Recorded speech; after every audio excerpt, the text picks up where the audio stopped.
This is our differentiation of graphs by Lauren Desor, Caitlin McNamara, and Ashley Bell.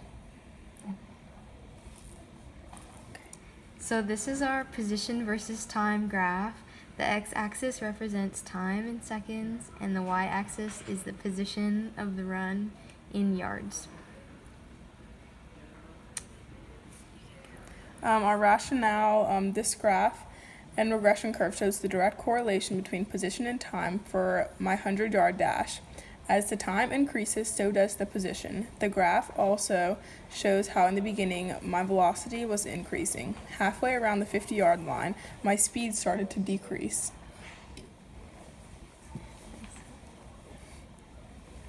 And this is the velocity versus time graph. The x-axis represents the time, and the y-axis represents the velocity in yards per second. This graph shows how the maximum velocity was in between 10 and 20, like right here, and shows like when it started to decrease.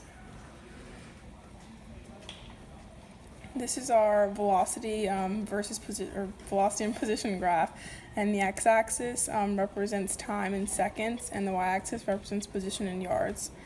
And this is just showing how the both graphs line up next to each other.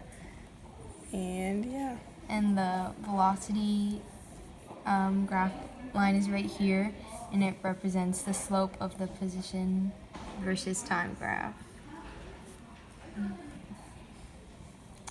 So this is our derivation of the velocity and acceleration functions.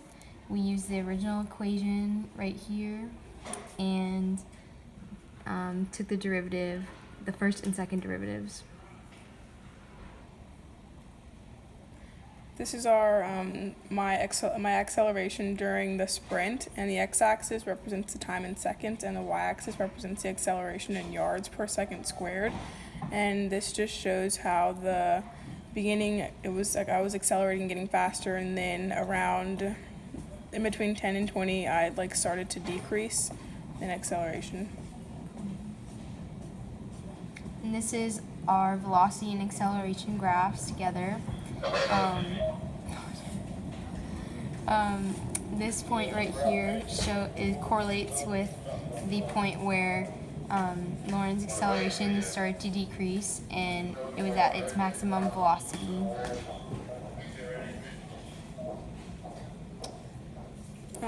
This is our optimization of our maximum velocity in miles per hour, and we just have our equation for velocity and just solved it there, as you can see. And my maximum velocity was 15.82 miles per hour. So basically we use the velocity equation that we derived from the position equation and solve for the critical numbers and use test values on either side to find the maximum velocity. And yep, that's it.